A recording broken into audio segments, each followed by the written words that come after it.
What's up guys, it's Z here, welcome back to Yu-Gi-Oh! Deck of the Day. Today we are updating Heroes, a deck that has gotten a few changes with the ban list, and to be honest, we have to expect even more changes for this deck, so if you're a hero player, this is the time where you need to actually adapt to a new kind of way of playing the deck, just because we know from the OCG that Fusion Destiny is in the territory of being threatened to get banned anytime, as long as Konami just doesn't want to hit Anaconda for whatever reason, but at least we now know that Konami is actually willing to compensate for the copies of the Fusion Destiny that we lose, because Hero Lives is now a 2, and now we have even more tools to do stuff with, because at the moment I think heroes are more powerful than they used to be, because Fusion Destiny, yes, did get hit at 2, but Hero Lives, I think, in this particular deck can be even a better card, especially going first, because it gives you access to the most free Dark Law that you can possibly get, because if you don't hard draw Mask Change, then you have to go out of your way to get out of that card, because you will not be able to use both of Shadow Mist effect during the same turn. So for now I think heroes are in a really good spot, and I'm pretty sure that this is going to be one of the best rogue decks for the following format, mainly because Nibiru is not going to be as relevant as it used to be. So now let's see exactly how the build looks for the time being, and we're going to update it every time Konami changes stuff in the ban list. So before we begin, if you enjoy the video, give it a thumbs up, subscribe to the channel so you don't miss our upcoming content, and now let's get to the deck profile. So starting off the monsters, first of all we have the elemental heroes. We have 2 copies of Stratos.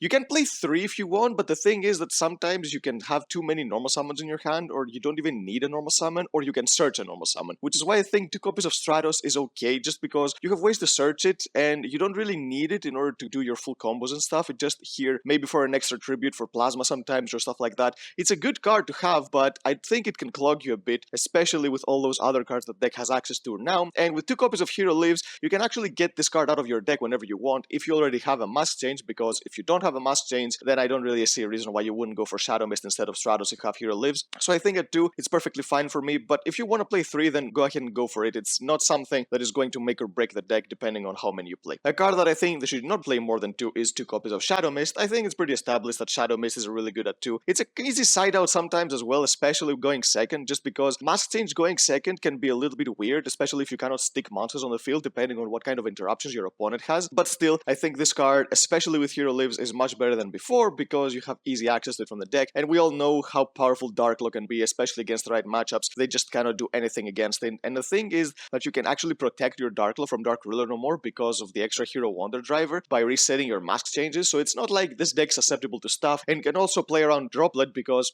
if they want to Droplet you, then they will not be able to if you have Dark Law on the field, so that plays around that really well because they cannot send cards to the graveyard. So this deck plays around stuff that people already play. It can play around stuff that supposedly it cannot play around, cards like Dark Ruler no more. And of course, since I mentioned before that Nibiru with a hit of Drytrons and Lyrilusk, it's not going to be as relevant as it used to be in the previous format. This deck's Banes of Existence, which is basically Nibiru, we all know that, is going to be less relevant. This deck can do a lot more uninterrupted. We have 1 copy of Liquid Soldier, pretty standard. This card getting you to your Sunriser and then your Absolute Zero, getting you your draws, really good card. And 1 copy of Honest Neos, which I've seen some people cut and I can understand why, but the thing is that I still find myself needing this card more often than I don't, because it helps you go for games sometimes where you're trying to play around Nibiru, especially games 2 and 3 where it's more probable that your opponent will side in Nibiru if they're playing in a side deck. And this card also helps you protect your plasma, because I'm not playing D-Force in the deck. I think that some people can enjoy playing D-Force. The problem with D-Force is that it gives you something that doesn't get you anywhere unless you already have the plays you need in your hand. But if you already have those cards you need in your hand, then D-Force is mainly a win more card, especially going first, just because it's not going to give you the massive attack boost for your plasma that you need in order to protect him from an attack, but Honest Neos gives you that. So I think this card, as a one-off, I don't think it's as bricky as people make it look like it is, just because it gives you something to work with. And worst case scenario, even if you don't need it for the attack boost, you can still use it as fusion material for Sunrise or Trinity, and Trinity is a card that is actually a beast going second, because when your opponent has used all of the interruptions, if you have managed to keep a polymerization in your hand and 3 heroes, then can outright destroy them with Trinity. And if you don't need to use Honest Neos as material, Trinity with Honest Neos and your opponent having a lot of monsters on the field is OTK on their own. So yeah, I think this card is still really good and I enjoy playing it till this day. For the Destiny heroes, we have 2 copies of Malicious. Of course, we have 2 copies of Malicious, and this card is always going to stay at 2 now because of the next card, which is the 1 copy of Denier. This card is basically the solution that Konami found in order to make heroes have 3 copies of Malicious, potentially even more if you're trying to bring this card back, besides using its own effect, bring itself back. So this card is absolutely ridiculous in the deck. It just gives you 2 more monsters on the field, which the deck desperately needed in order to be able to play around hand traps, because sometimes those hand traps on your Wonder Driver or your Cross Crusader can be deadly, just because you cannot get to the cards you need, especially during your end board. Because I know Destiny Hero Destroyer Phoenix Enforcer is a really powerful monster, monster in combination with Dark Law, but it's not something that is absolutely impossible to play around, especially with the cards and the tools that Dazed decks have. So we need to be able to get even more stuff and mainly more resources in order to follow up in case we get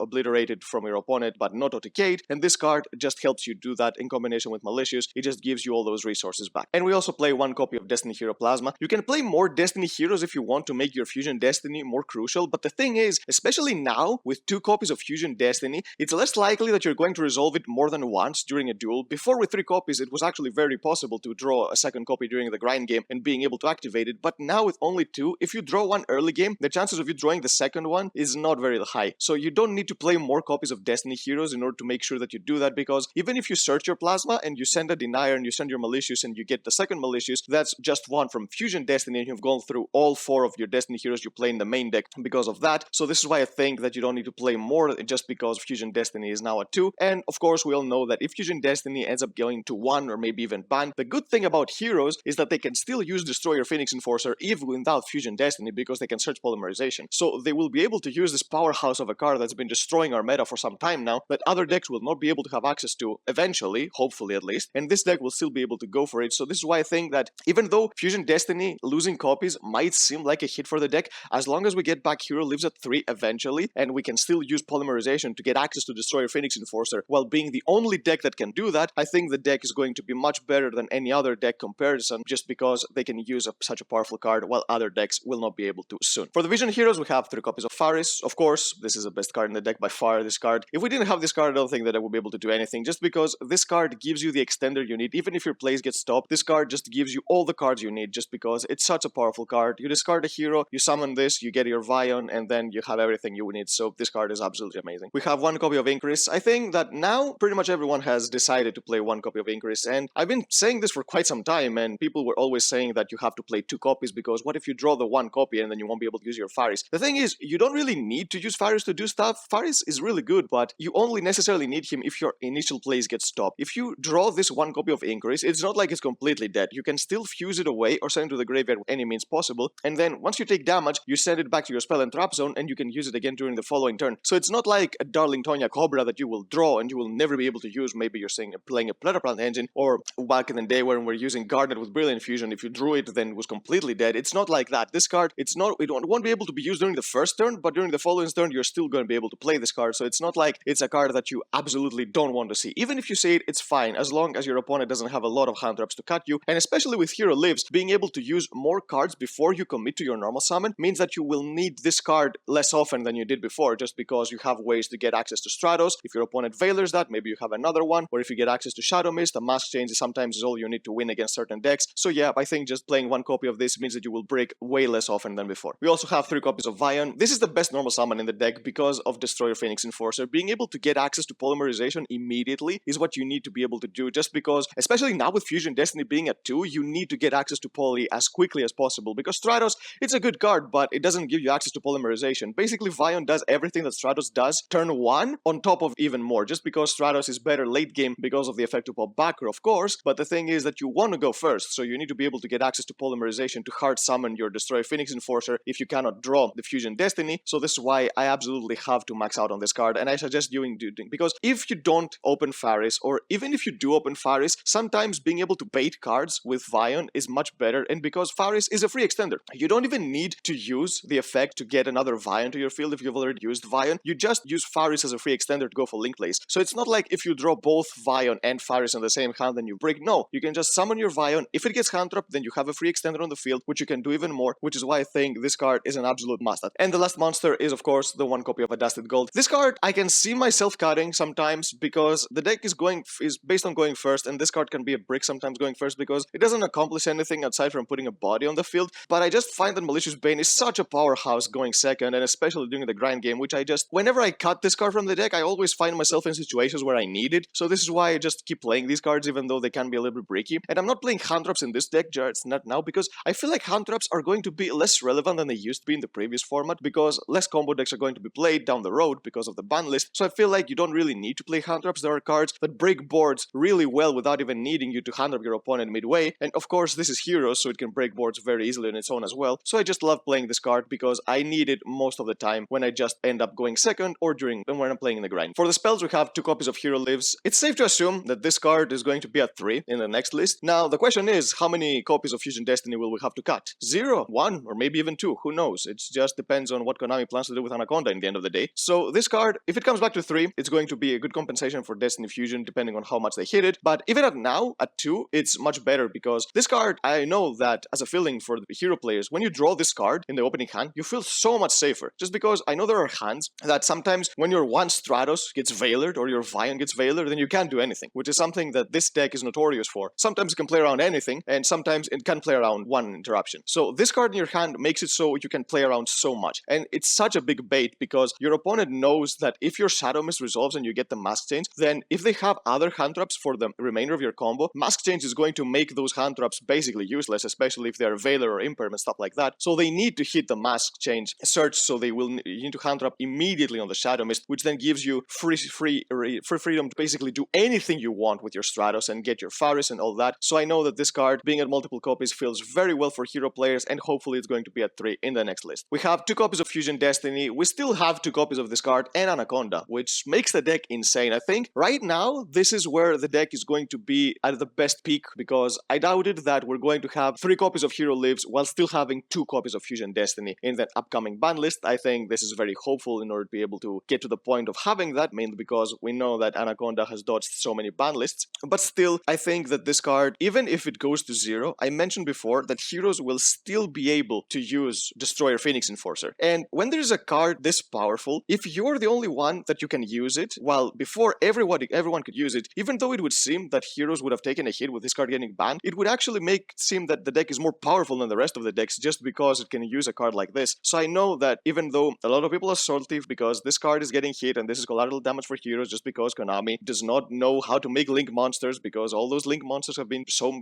broken for so many years, but still, this card, even without Anaconda, it's going to see play in a lot of decks, which is why I don't see this card staying at 2 for long. Hopefully it doesn't get banned, so we can still play maybe 1 copy in the future, but again, this is such a powerful card that I don't see it staying in the game. But of course, as long as we have it, we're gonna use it, and when you see this card in your hand, same thing with Hero Lives, it just makes your hands so much better. For the search cards, we have 2 copies of Emergency Call. Again, same logic with Stratos. It doesn't search you anything that you want to see multiple copies of, so I think it's fine at 2, because sometimes I find myself searching the Liquid Soldier to go for a fusion early, especially if I already have a play with Faris or Vion, so I think it's at perfect at 2, and searching Honest News sometimes can be useful too, so it has that option for it going. 1 copy of Rhoda, of course, you can search any of your level 4 or lower warriors, nothing to explain with that. 1 copy of Foolish Burial, again, searching you anything you want in your deck, send your Shadow Mist, you search any hero, broken card. We have 2 copies of Polymerization. Now, this is a card I've been enjoying in multiple copies for a long time now in Heroes, just because I feel like this card is the underrated extender of the deck, because when you get stopped, this card means that you might have a chance to go for more stuff, because getting access to your Dangerous will give you a mill for Malicious from the deck, or getting access to your Sunrise means that you will have another play, especially if you fuse with Liquid Soldier to potentially draw into more cards. So this card, especially now that we lose copies of Fusion Destiny, gets more value, because not only because you search with Vion, but because if you hard draw it, it's a really good card. And I guarantee you that once we get to the point of playing 1 or maybe even 0 Fusion Destiny in the future, you will need to play 3 copies of this card because of Destroyer Phoenix Enforcer, because not only will you search the first one for Vion, but you have so many cards to fusion now that you don't even mind if you draw 2 copies and search the third one. You can potentially use all 3 copies in one turn with cards like Dangerous, Destroyer Phoenix Enforcer, and Sunrise in the same turn, so this card is absolutely not a brick, and I cannot stand people saying that this card is a one-off just because it's searchable and it's a brick if you see it. No, it's not. This card is absolutely ridiculous, and it's at 2 for now, but I'm pretty sure it's going to be at 3, especially very soon, with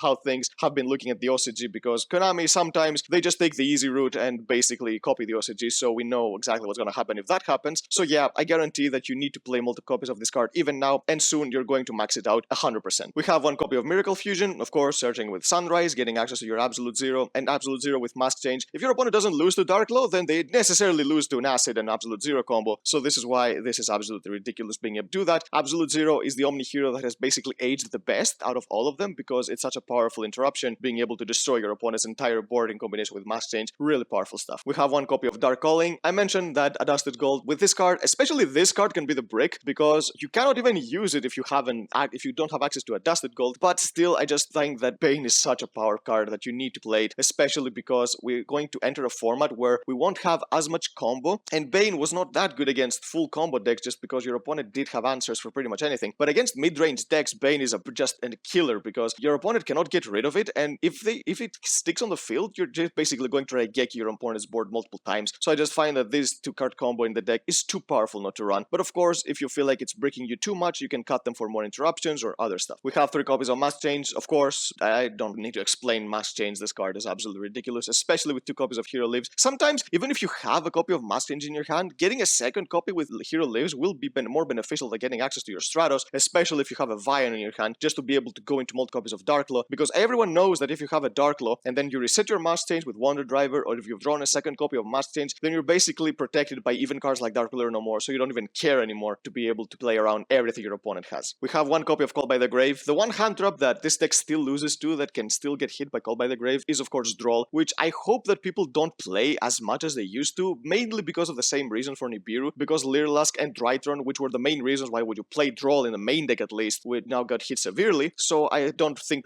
you will not have to play around Droll game 1. Maybe sometimes you do, but this card, it's just good generic, and I mentioned before that some hands you can lose to an Ash Blossom on Stratos, so you need to be able to play around that. With that logic, we also play 3 copies of Triple Tactics Talent. This is an insane card for this deck. Sometimes you would just use the effect to Forceful Sentry 1 card from your opponent's hand because you already have the extenders you need in your hand. Going second, this card is ridiculous. You'll be able to steal their monsters and basically go from there. I just love this card in this deck. And same with 3 copies of Forbidden Droplet, because this is one of those decks that you do have cards in your deck that you want to discard. When you have Malicious in your hand, you won't discard. You draw the 1 copy of Increase, you want it in the graveyard. Same thing with Shadow Mist to get a Surge. This card can be so good in the deck, and cutting your opponent's attack points in half can mean that you can OTK even more easily with a deck that doesn't even have trouble OTKing already, but this card just makes it so much better. And it's also a really good interruption, because if you get stopped and you don't have anything to do, just setting this card sometimes can be enough to give you your turn back, because this card can be such a powerful interruption, especially in a choke point. So I just love this card in the deck. But I know this and Talents can be very expensive in a deck that is already not budget, so if you don't have access to these 6 cards, then you can play hand traps instead and it will work just as fine, because the deck does have enough tools with the rest of the cards I showed you to play. You don't really need this draw 2 from Talents to do stuff, so playing like 3 copies of Ash Blossom and 3 copies of Impermanence can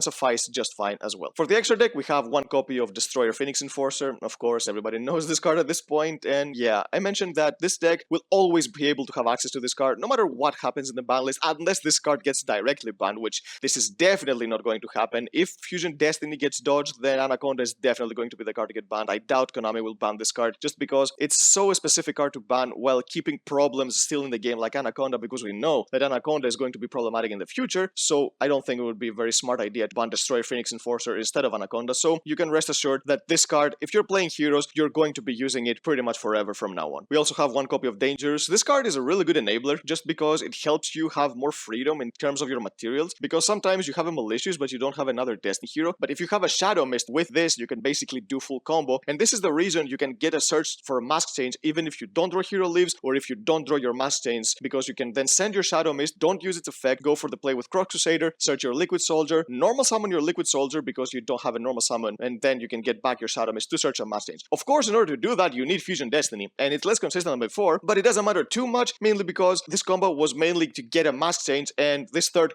copy of Fusion Destiny became a copy of Hero Lives, which outright gives you a Mask Change in your hand right away, so it's basically the same consistency-wise. You don't really mind too much. For the Masked Heroes, we have 2 copies of Darklaw. Again, insane card. Darklaw is never gonna be irrelevant. This card, the way the game has aged, means that the graveyard is basically a second hand, so this card is a butcher against most of decks in the format, because it's just so good, and being able to play around Droplet just means that you have more ways to play around Interruption that others would just outright lose to, because Droplet is such a powerhouse, and some people choose to play it over Dark Lure no more because it's chainable, but if they do that against Heroes, it's not going to turn out too well for them because of this card. This card is absolutely amazing. We have 1 copy of Acid. I talked about the Absolute Zero combo with Mask Change with this card, just basically destroying your opponent's board, and if you can combine this with a Dark Law on the field, even against a deck like Eldritch, when you end phase Harpy's Feather Duster their board with a Dark Law on board, they're basically going to scoop 99% of the time, because there's nothing they can do and all their backer gets banished. And because of Hero Lives at multiple copies, having 2 copies of Mask Change, 1 for Dark Law and 1 for Acid, is not going to be as unlikely as before. So this is why combos like this are going to be much more playable and much more viable down the road, which is why I think the Acid and Absolute Zero are absolute bangers in the deck. We have 1 copy of Blast. I like playing Blast still just because I just want my Stratos to resolve. People are playing Impermanence here and there, especially now that Impermanence is a budget card since it came out in the Cyber Structure deck. Everyone has it, so I need to be able to play around it, because I mentioned that some hands can be brutal if you get hand drop on your Stratos, so if you can dodge this with a Mask Change, I don't see a reason why, and being able to bounce back row, especially with with cards like Skill Drain, if your opponent sets them, you can basically snipe them during their end phase, and then you have a chance to dodge bullets just because your opponent will not be able to activate those powerful floodgates on you in the following turns. So this card is absolutely amazing. We have one copy of Malicious Bane. I talked about this card. I just love it. I just love this card going second and during the grind game. I feel like it's such a pain to deal with, and it gives you an option to OTK where sometimes you don't even have that option, because Trinity is a good card, but the thing with Trinity is that you need a lot of resources in order to go into Trinity, and if the OTK fails after you summon Trinity, you're basically screwed. But this card, if you search your Adjusted Gold, get your calling, use this card, you basically didn't use that many resources in order to summon a monster that can Raigeki your opponent's board. It cannot be destroyed by any means, and it gains attack on top of it. So yeah, this card, I love it. I just won't play the deck without it. We have one copy of Sunrise. Again, I mentioned it, this card, along with the one copy of Absolute Zero. Those two cards make the deck much more powerful than it would have been without them. I feel like that all the support that we've gotten throughout the past few years with heroes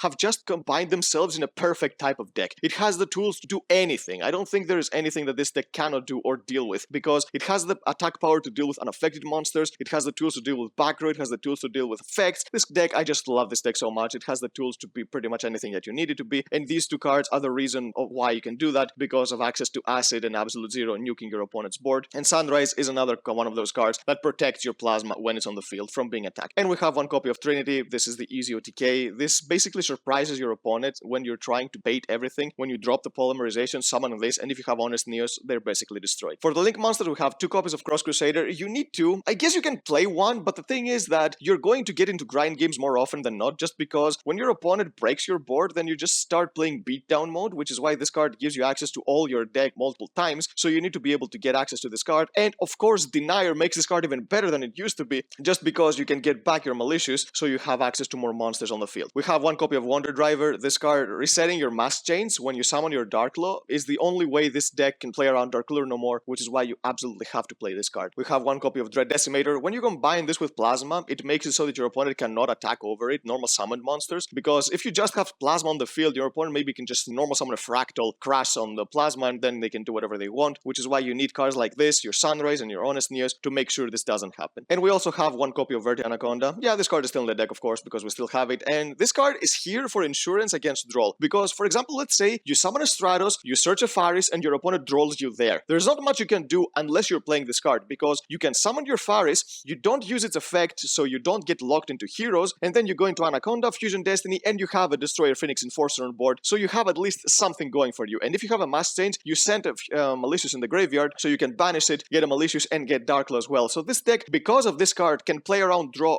really well, which is why this card is still decent to play, even though it's not going to come up as often, especially when you don't get drawn. But I feel like the extra deck has the space to play a card like this, so I still enjoy playing it. But of course, we said that this deck is subject to a lot of changes from now on because of this card and Fusion Destiny, but we'll have to adapt depending on what Konami decides to do. So yep, that's the deck, guys. I hope you enjoyed it, because I enjoy playing heroes so much, and I know a lot of others play this deck like with passion, because this is one of the most fun favorite decks ever, and we can all Konami knows that, because we already have so much support, and the deck is gonna get even more support down the road, I guarantee you. So we might even have more niche tricks in the future. But for now, if you are a fan of the deck and you want to play it, I think this is one of the best formats for you to do so, because of the lack of hand traps and the amount of cards that the deck has at the moment. So it's going to be a really good deck, and I know that if people figure it out, if people start crafting theories about how to counter the meta, it might become even a tier 1.5 deck, which is something that the deck has never been for quite a long time now. So yeah, I'm just looking forward to it, to see how this deck does in the upcoming form. So yep, that's the deck, guys. If you enjoyed it, give it a thumbs up, subscribe to the channel so you don't miss our upcoming content, and we'll see you next time.